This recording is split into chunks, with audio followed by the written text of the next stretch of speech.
and scientific materialism, excuse me.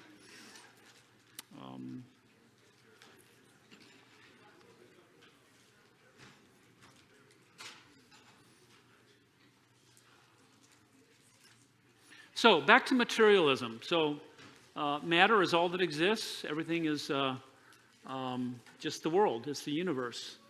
Do you see that in our culture today?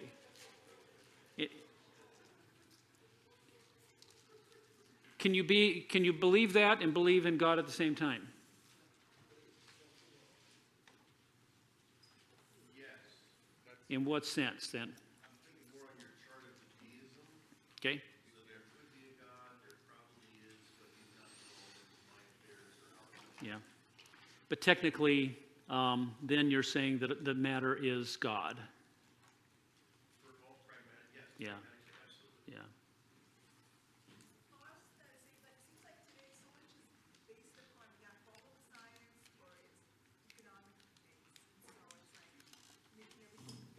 Yes. Yeah. Everything is driven by economics, you said? Or following science. Yeah, that's the big thing today. You know, science is, what does the science say? Because the science is absolute, right? And that's a good example. I hadn't thought of that, but that's really one thing that we see. You know, our culture is not theistic. American culture is no longer a God that, or it could be a God to some people, but our culture is no longer a nation that recognizes there is a higher principle. They recognize the highest principle is science and materialism. So that's why when it comes down to things like, you know, whatever we're facing today with the pandemic, the science says this, and so therefore you got to obey the science. Follow the science, because science is supreme. Yes?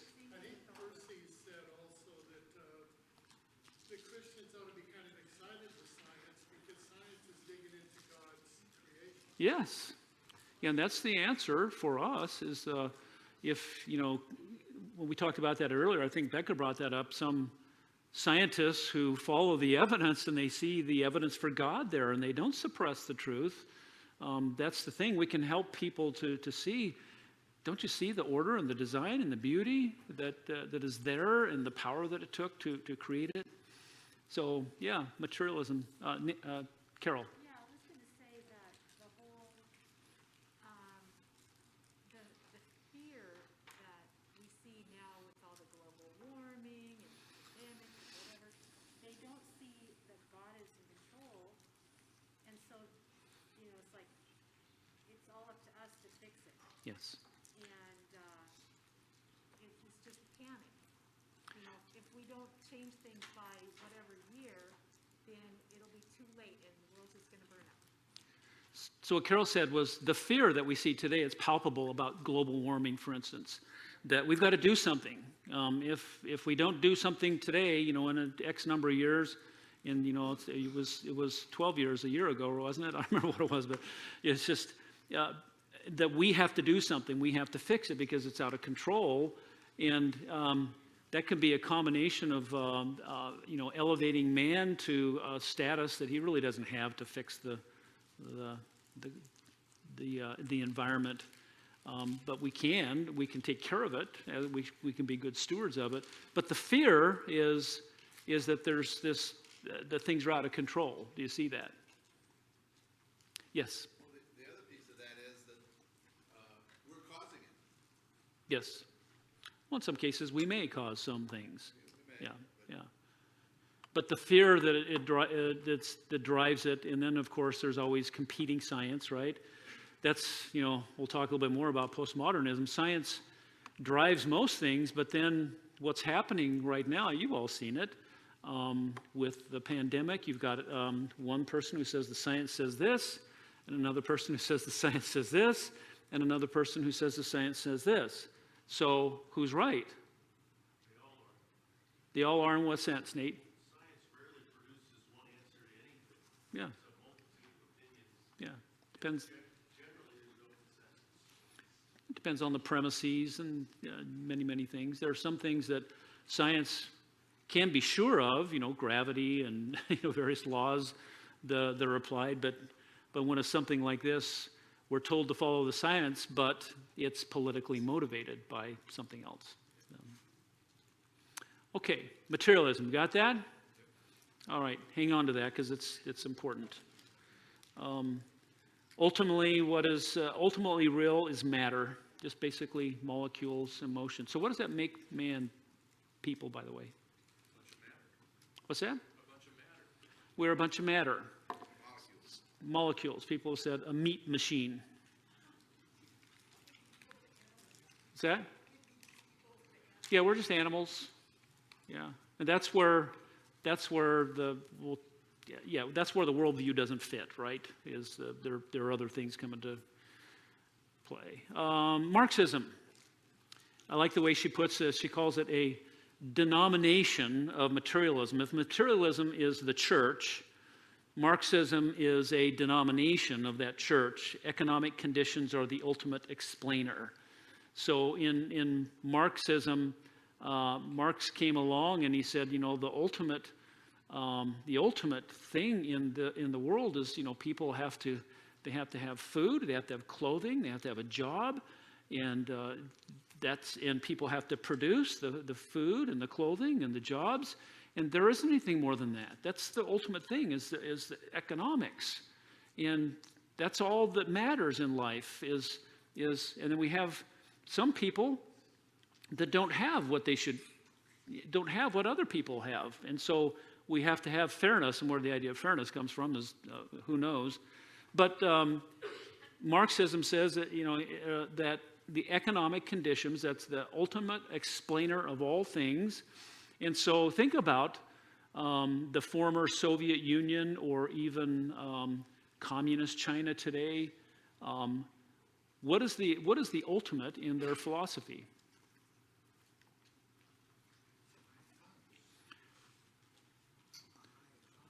A what? A high economy.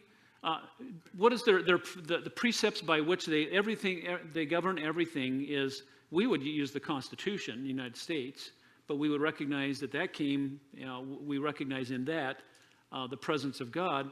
But in Marxism and in communism, communism, by the way, is just the application of Marxism. This is how it played out. They're really the same thing. But in communism and Marxism, the ultimate explainer is the ideology of Marxism. And since the ideology of Marxism is that it's all about economics, economics drives everything. And it's all about the classes and class struggle. So that's the idol. And we'll come back to it to talk about what the Christian view of that is. Empiricism. Empiricism, what we can really rely on are empirical facts. What we can see, feel, weigh, measure, makes an idol of the sensory realm. Whatever is not susceptible to empirical testing is not real. So it's similar to materialism, but it deals with facts, and we have to test things. And if something can be tested, then it's real. If it can't be tested, if we can't experience it, if we can't sense it, then it's not even real in itself. Can you see that anywhere in the world today, empiricism?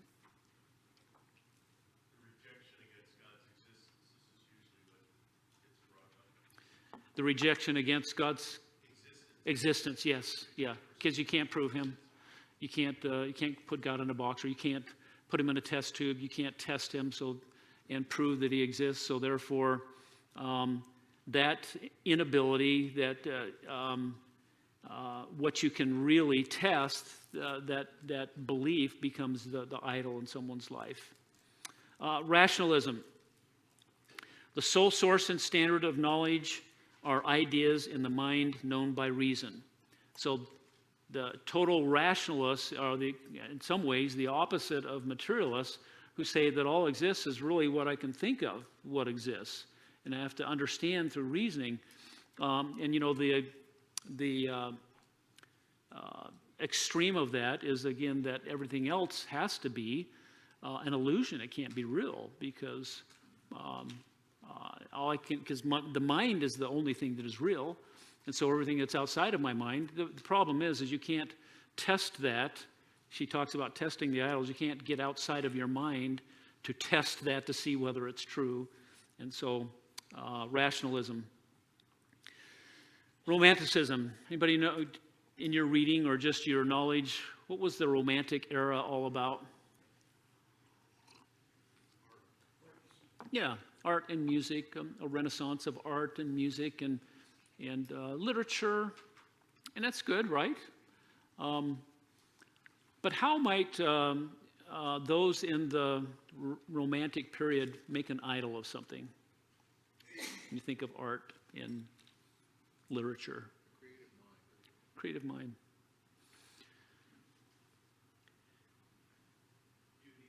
Beauty. Beauty's great, but it's not the ultimate source of everything, is it? No. Creativity. It's fantastic, but it's not the ultimate source, and all these things come from God.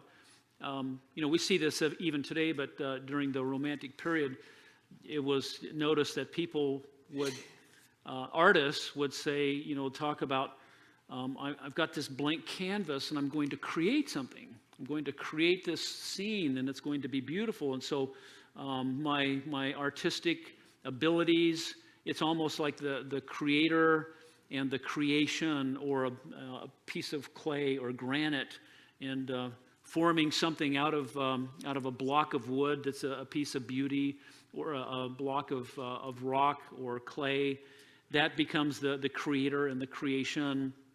And so that can become the idol. So the ultimate foundation for truth was the creative imagination. That's all that matters, is that we are able to creatively imagine things. Now, Christianity alone provides the greatest philosophers and sages have sought all along, a coherent and transcendent framework that encompasses all of human knowledge. In the end, Christianity is what really helps us to understand what is art, what is beauty, what is science, what is thinking, what is rational, what is material. All of those come together under the heading of the Christian worldview in a way that is coherent, and everything fits together, and everything makes sense, because God created everything with a purpose. He created us in His image. He gave us the ability to think. He gave us the ability to create and to be imaginative. He gave us the ability to test things and to come up with, to discover the scientific laws of the universe. And all of these come together. There is no other philosophy where they all fit together. Everything else has something that's outside of the box. Again, in her other book, Total Truth, she says this: often that idol is something concrete, like financial security or professional success. In other cases, it may be an ideology or a set of beliefs that substitutes for religion. Whatever form the idolatry takes, according to Romans 1:18, those who worship idols actively suppress their knowledge of God while seeking out substitute gods. They're far from religiously neutral. Far. But I think the first part of that, I want to just highlight once again for us. An idol might be something concrete, even for us. Financial security, professional success. What other idols do we have in our lives? Yeah, Scott. The American dream, yeah. If that is the ultimate, if that is the ultimate reality, is to fulfill the American dream, and you work your whole life to have a house and it's paid off and no mortgage and a family and all that stuff, that's your God. That's the idol. What else? Families. Yeah. Families are important, right? We'll talk about reductionism in a minute, but if family becomes the ultimate reality, then what is God? Where is God in that? Yeah, God is lowered. God is reduced to something. And you know what? If God is reduced, if you make your family the ultimate reality of all things, and you worship your family above all else, you've reduced God to something less than He is. And so what have you reduced family to? something actually much less than what he designed it to be. You've reduced it to something that is, it's not as good as it can be. You've heard me say before, when God says you have to love him with all your heart, your mind, your soul, and your strength, and husbands are supposed to love their wives, and he said you must hate your father and mother and brother and sister. By that he meant you have to love me more than your family. And you've heard me say before, if you want to love your children, your spouse best, you have to love God most. Because if you love God less, you will not love your spouse or your children the way you can. If you love God above all things, it will elevate your family. It will elevate your family to its proper status. It will elevate your relationship with your spouse to its proper status because you're loving God above all else. But if you reduce your family or your marriage by placing it as the idol, you place them lower. Does everybody understand that how that works, that reductionism? You don't understand it? Okay, is there a part of it that you specifically don't get?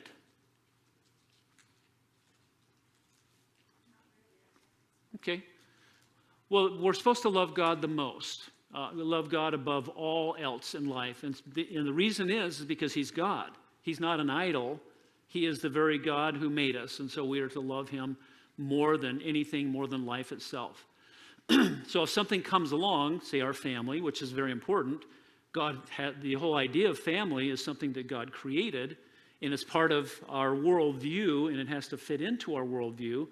But if we take anything that he has created and we say, well, that's more important to me than God, then it actually devalues that very thing. It makes it less than what God designed it to be. He wants us to enjoy our families to our greatest ability, and our greatest ability of enjoying that is by loving him above all else. Because when we love him above all else, we will love others more than we ever could. Does that make sense?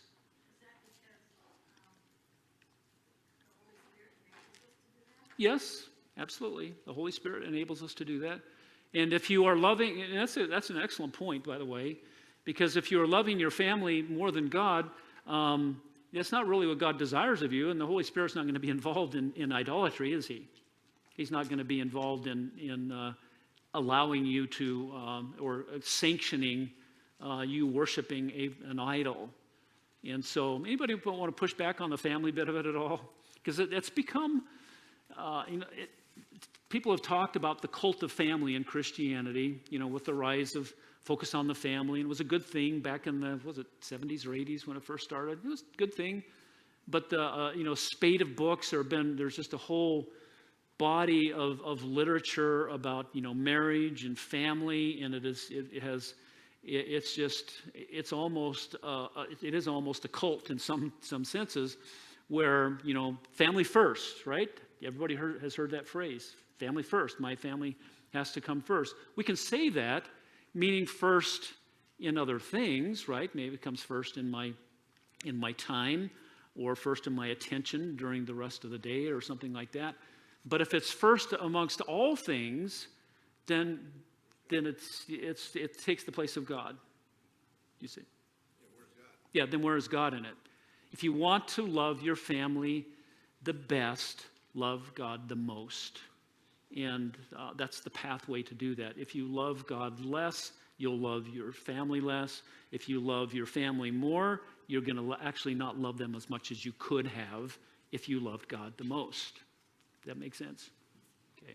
So family, yes. I think the challenge for many is moving from the abstract concept to the application specifically with time. In other words, you can say, I love God most abstractly, but then when you deal with time, how do you divvy up your time? Yes. Did everybody get that? Time is a big indicator of where our affections lie and what is important to us.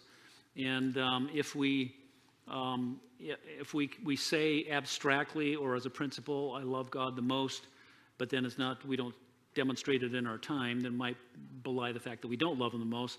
But the hard part is to really manage our time, to really consciously recognize that there's always going to be a temptation for us to not spend the appropriate time with our family.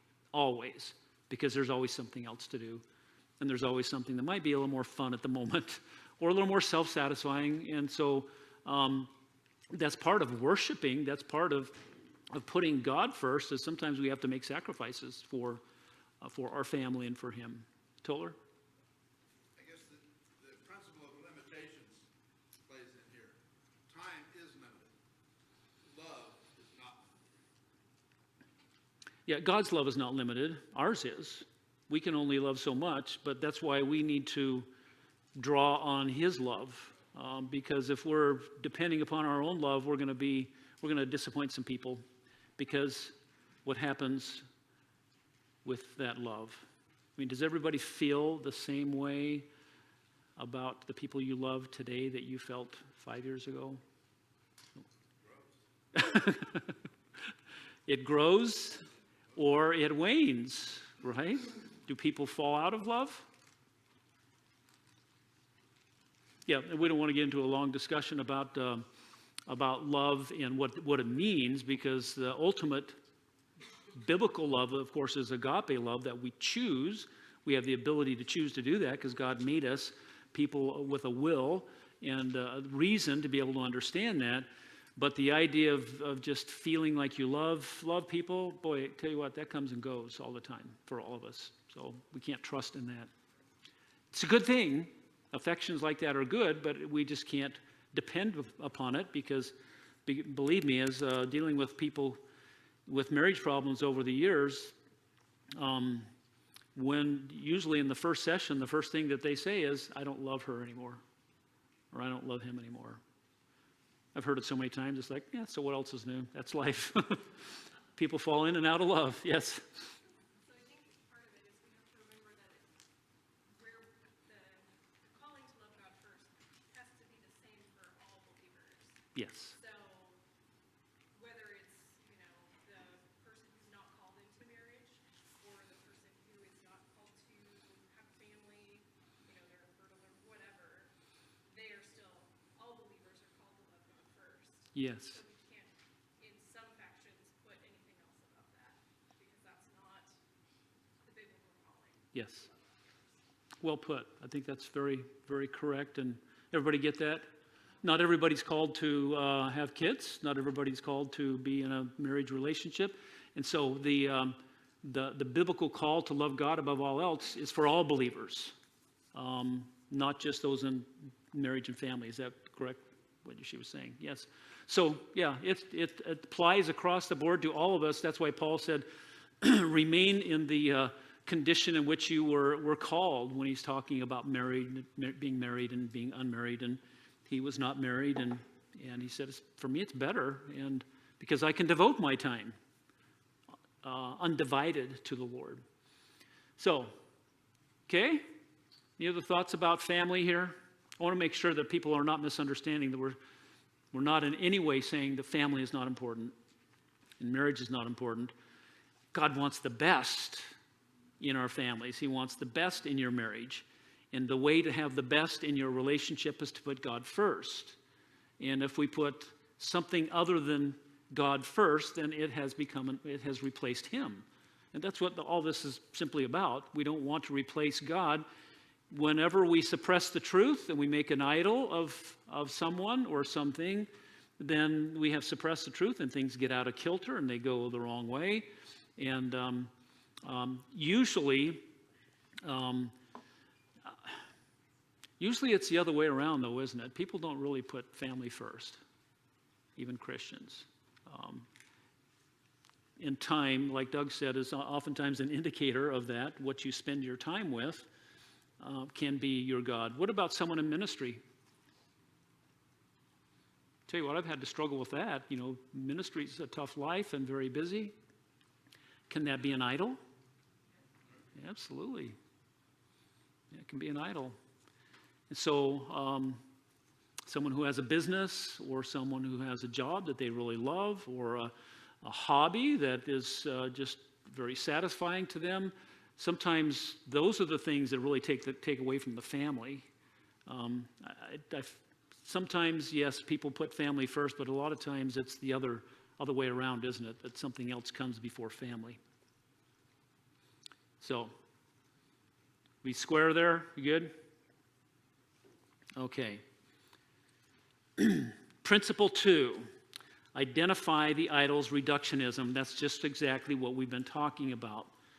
The idol's reductionism, she says, what the dominant classes hold as true tends to shape social and political practice. If the elites hold a materialism that reduces humans to computers, then they will treat people like computers. Thinking will be reduced to computing, the neuroelectrophysiology of the brain. People will be judged solely by how well they perform their assigned functions, and when they stop functioning, they will be tossed in the garbage heap with the other electronic trash. So, if people are machines and simply computers, what does that do to humanity? Dehumanizes. If materialism is king and the world is all there is, what does that do to humanity? What's that? Same thing. Yeah, and people are not created in the image of God.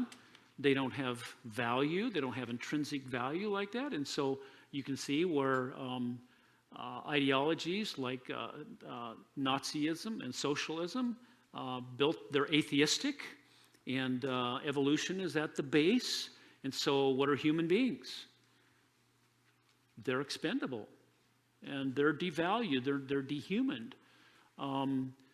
So whatever the idol can be, if that becomes, that's what we were talking about with the family, by the way, the same thing of the reductionism. If we have made family greater than God, then we've reduced family to something less than it should be, less than what it can be. And so, let me see here. Puzzling question, she says, is why these worldviews are at all popular. After all, what we long for most of all is to be known and loved for who we are as unique persons, a longing that can be met only if the divine is a person. And so people make idols of so many things, and by doing that, we dehumanize human beings, and everything else comes lesser. I want to play a clip for you. So we're ready to do this, Chris, okay?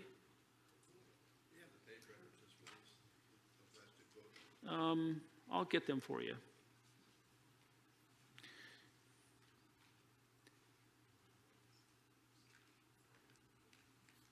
How many of you have seen on Netflix The Social Dilemma? Have you watched that? A couple of you have.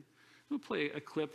It's kind of frightening about what's going on with social media, Google and Facebook and Twitter and all these things, and it features a lot of engineers who have worked behind the scenes they've become kind of social activists against social media in a sense.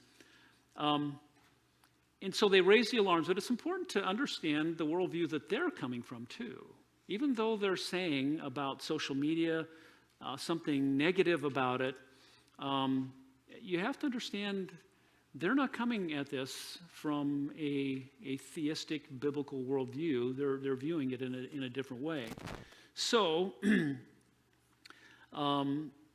let me play this, and we'll talk about it in just a minute. Let's see if we can get it going properly.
I don't know. Where is he? This is not normal.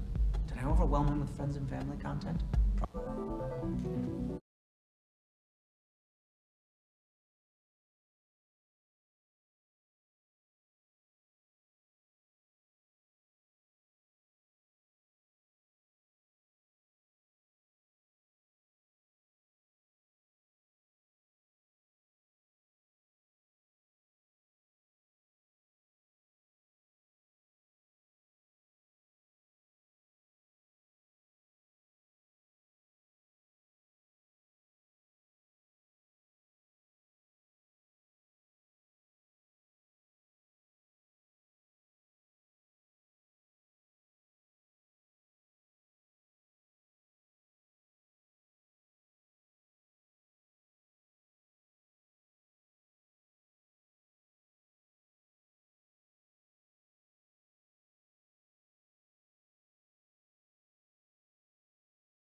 That's good.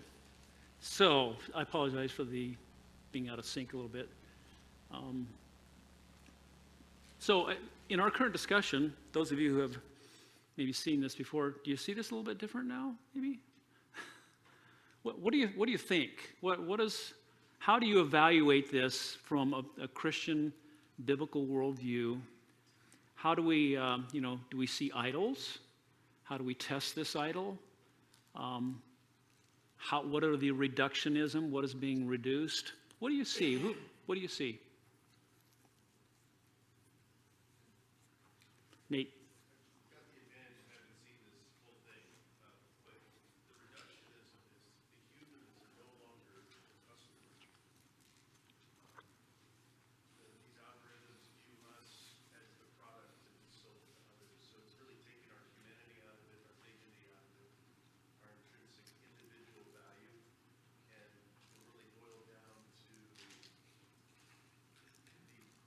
the amount of money that can be raised by putting ads in your feed marketing. So we're just a product of some monetary good. Okay. Yeah, that's the point of the movie. Yeah, the documentary. So the dignity of the human is not part of that. Yeah. These big companies. What would you say is go back to the beginning, identify the idol. What would you say is the ultimate authority, the supreme thing in all of this? What's that? Success. For some, that's the thing, is monetary, economic, monetary value. Yes, Scott? There are several, by the way, yes.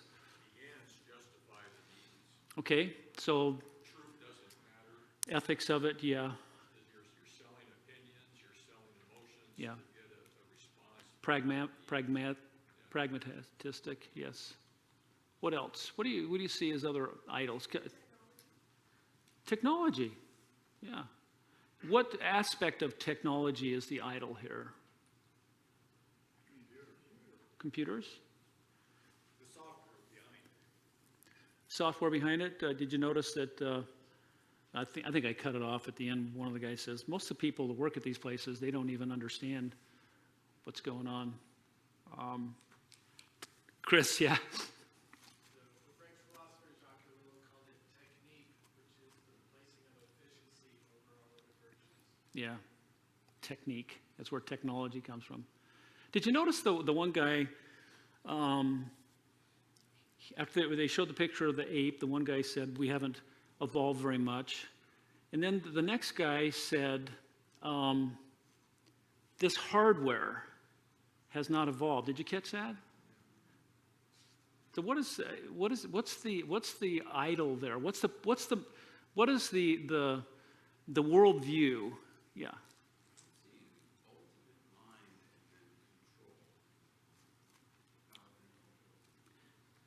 An ultimate mind? But they said the mind has not really, he hasn't said, they said it hasn't progressed.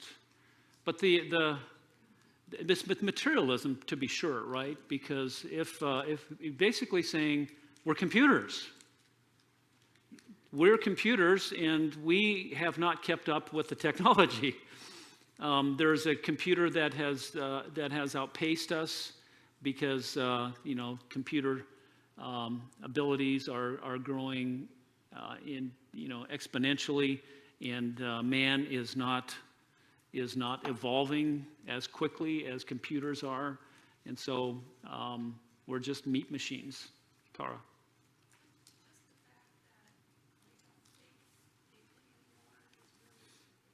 We don't think deeply anymore, right? Yep.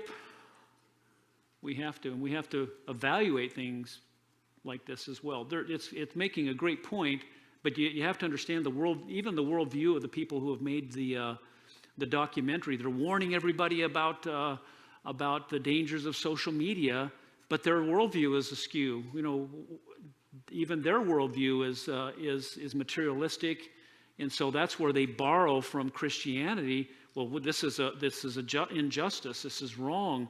We're using people. People are becoming puppets. Well, who says? What's the standard by which you say that? And so they borrow ethics and morality from Christianity to say this is wrong. But their whole point of view from the very beginning is yeah. A couple of questions. I just had a comment. The word control, just don't miss it. It's one that's keep going through my head. It's all about control. Controlling what you see, how you see it, what you want to do after you see it. It's about controlling how you see it. So what is the answer to that? Going back to the very beginning that we started on Thursday night, what's the answer to that? If there are those that are nefariously seeking to control us, what's the answer to that?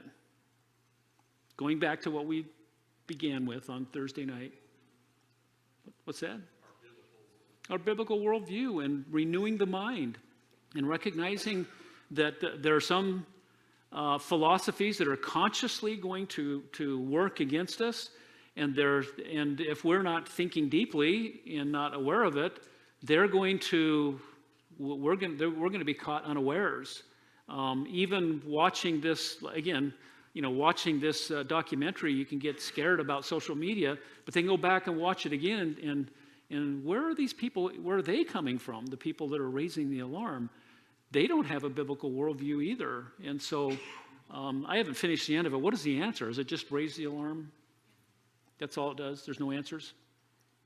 Yeah, Natalie? I think their purpose and premise of the documentary is the creators of this technology have a moral obligation. Yes. So they don't answer the question, where do we get those morals from? Yes. And how do we apply that? Are we just a morally neutral material Yeah. world? So I would love for them to answer that question at the end. Everybody hear that? That the documentary is basically saying we have a moral obligation to tell people that social media is manipulating people's minds and manipulating people's desires and choices that they make, and we have a moral obligation to let people know that. They don't have an answer for it, nor do they say, well, what is that moral obligation? What is the basis? What is the epistemological base for that moral obligation? Because if, as the one guy said, well, we have this hardware. Well, what is truth? Is it an algorithm that's been placed in this hardware? And is that the truth? Because that's what they say. There is no truth. So they're trying to have it both ways. Say we have a moral obligation without saying this is where the moral obligation comes from. Nate, you had another thought. I think you unpacked it, Pastor. Yeah. When you hear that word moral thrown around, it's not the same morality that the Bible teaches. Not saying that it's wrong, but it's if you listen even in the clip there's something that's considered immoral is profit. Yeah. And in another case, I don't think they overtly say it in the show, but it's in a form of oppression. Mm-hmm. So you hear this moral code, you're probably going to unpack for us more later, that it is this secular moral code. It's not the same as ours. They use the same words, but it doesn't mean the same. Yeah. Don't they just take a piece of it and use that for their purpose, and that they don't take the whole? They Yes. just take a piece. Yeah, they just take a piece of it. Yeah.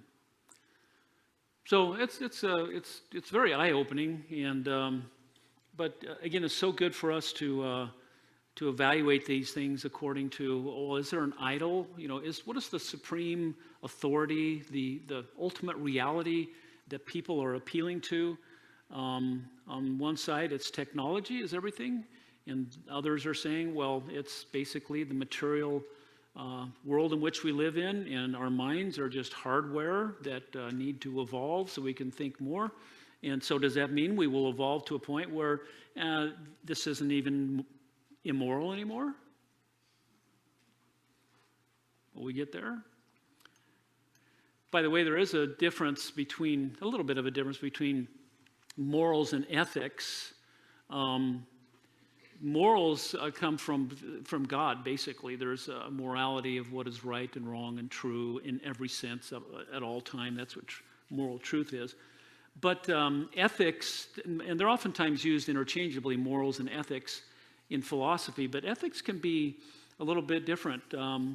For instance, I know we have some people in the medical field. You probably have some ethical guidelines somewhere that you have to agree to, Butch? Once upon a time. Not there anymore? Yeah, the lines are a bit blurry these days. Yeah. The most hospitals, medical schools, the bar, they have a set of ethics, but they may not be moral, right? Because an attorney, for instance, might say he's representing a client, and in the courtroom says, my client is guilty. He just breached the ethical code of being an attorney, but he might say, I had a moral obligation to say that this guy is guilty. And so he broke the code of ethics because he felt like he had a moral obligation. There was a greater truth. So that's just one of the differences that can be between ethics and morality. Okay, any other thoughts before we move on here? Why don't we take, yes, Todd?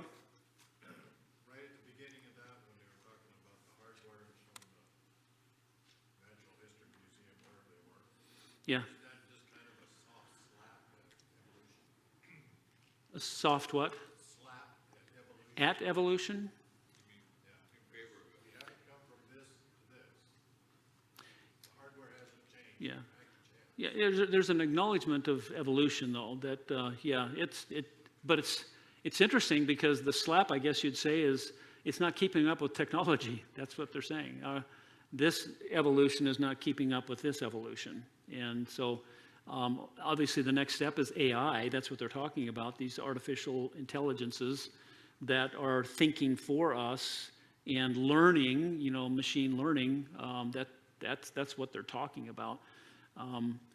But that, again, that elevates AI, artificial intelligence, eventually above mankind, and that can become the source or the ultimate authority, the idol that we worship, and then that just further dehumanizes human beings. They're hardware, they're meat machines, they're just animals, and the answer is so much greater that we have. That God has made us in His image, human beings that we have the Spirit of God living in us, and we can rise above these things, and we can glorify Him, and we have the ability to live moral lives, ethical lives. We have the ability to choose between right and what is wrong, and we're not just products of evolution or of our coding. And we're not products of our culture either. We can be, but we have a choice not to be, and that's why it's important for us to do that spiritual battle of renewing the mind. Okay, let's take a 10-minute break, and we'll come back and finish up Piercy's 5 principles, I hope.